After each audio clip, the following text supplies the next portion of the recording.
She said she saw this angel and it wasn't a vision, it was in reality. And she said that it was short and it was shiny and she was confused because it didn't look like an angel. And she goes, well, it must be a cherub, right? So she had confusion about it. And it had a dart. And she said this dart it took and it basically put it in me, right? So this looks like modern day UFO abduction reports. Author Diana Pasulka was recently on Sean Ryan's podcast where she discussed the idea that UFO abductions or encounters were covered up by the Catholic Church going back centuries, basically to conform, right, to the Christian understanding of the world, essentially, right? It's like, no, you didn't see aliens or UFO. You had a godly experience, right? So let's change, the testimony here. So how many accounts going back through the church are actually just encounters with the non-human intelligence, not God, but aliens, right? At least that's what's being alleged in this clip that I'm about to show you from, again, Diana Pasulka on Sean Ryan Show. Take a look. Teresa of Avila wrote her own experience. That's what makes it so important, is that she wrote about it. It was later what's called redacted. It was changed by the church. She said she saw this angel and it wasn't a vision, it was in reality. And she said that it was short and it was shiny and she was confused because it didn't look like an angel. And she goes, well, it must be a cherub, right? So she had confusion about it. And it had a dart. And she said this dart it took and it basically put it in me, right? So this looks like modern day UFO abduction reports. And so once you start to see those connections, you cannot unsee them. And you're like, okay, got it. This is different than how it's represented in the prayer card, right? Where it's beautiful. And I hope that I'm not offending the Catholics that are looking at this, and, because it's their childhood. They were brought up with these images. How do you know it was redacted? Oh, because we have the redactions. So do you have the original transcripts as well? Yeah, I have those. Why would they redact it? It didn't conform to their theology. So it happens all the time. So it even happens today. I mean, I know it happens in government all the time. Oh, yeah. It's standard. Yeah. Are you saying that the Catholic Church just took a first-hand account and said, nope, this doesn't align with what we think, so we're just going to change it? Yes. And then left the original transcripts in? Yeah, well, yes. Because people didn't read as much as they read now.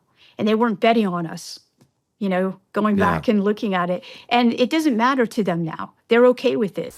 And quick shout out to Red Panda Koala on Twitter for turning me on to this particular clip from this interview. Links in the description.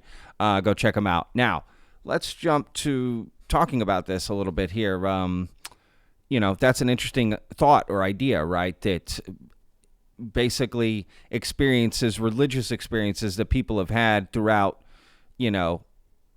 millennia, let's say.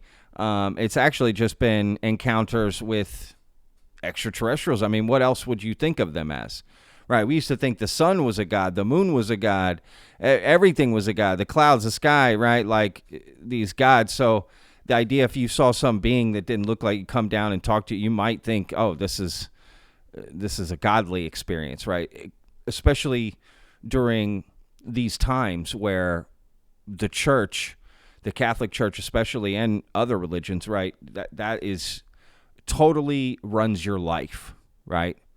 The church was such a big part of your life back in the day. I mean, even to this day, but for a lot of people, but even more so back then, right? I mean, we're going back centuries, right? Again, millennia, thousands of years, right? Where religion and the belief in a deity definitely controlled your life, and it ran your life, in a different way than now.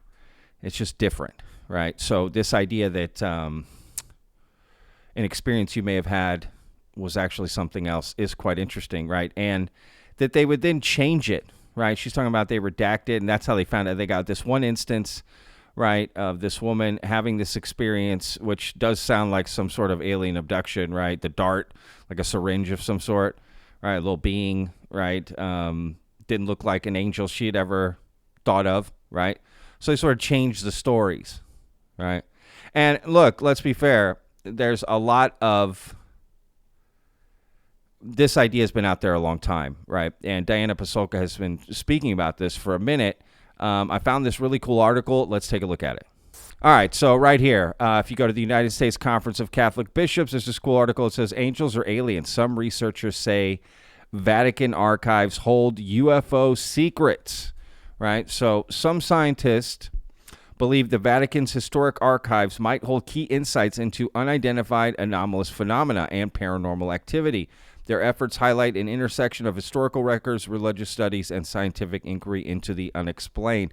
So the idea that the archives may be holding information, again, stories that originally have been told as just religious experiences, may be extraterrestrial experiences, right? And there's a lot that connects the Vatican to UFOs, right? 1933, Magenta, Italy. There was a UFO spotted over the Vatican in 2007.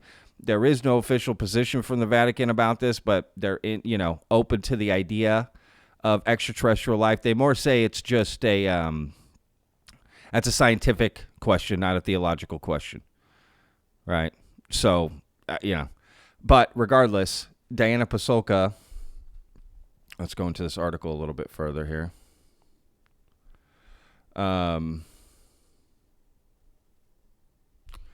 A group of scientists and researchers are seeking access to the Vatican apostolic archives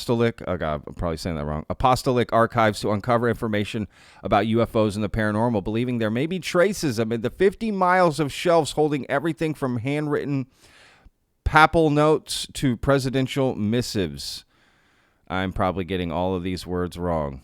Papal notes? I don't know. The decades-long effort gained momentum in 2023 following former U.S. intelligence official David Grush's congressional testimony alleging the Vatican's involvement in an international cover-up of alien secrets. Grush claimed Pope Pius XII back-channeled information to the United States about a crashed UFO recovered by fascist dictator Benito Mussolini, right? I mean, so that's what's being alleged, right?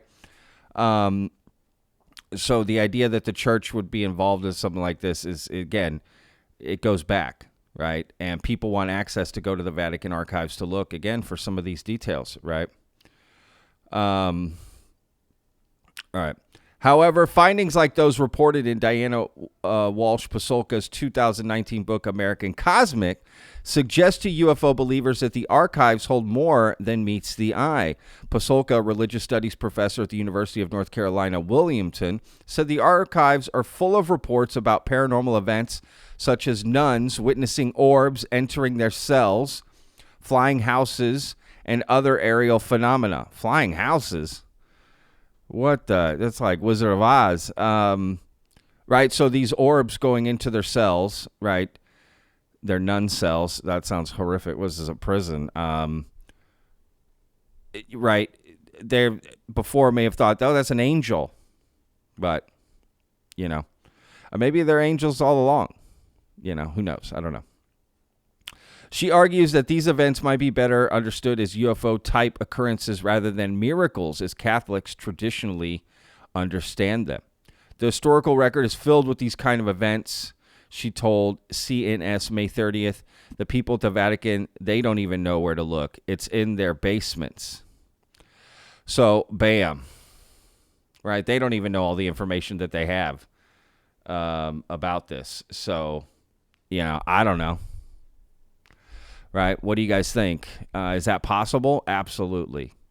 Right? It's totally possible that these were ET occurrences, right, or related, but then just completely washed over. I mean, I think the Catholic Church took, I don't know how long to even just admit, one, the earth was round. We weren't the center of the universe, not even the center of our solar system, right? Like, it took a minute, right?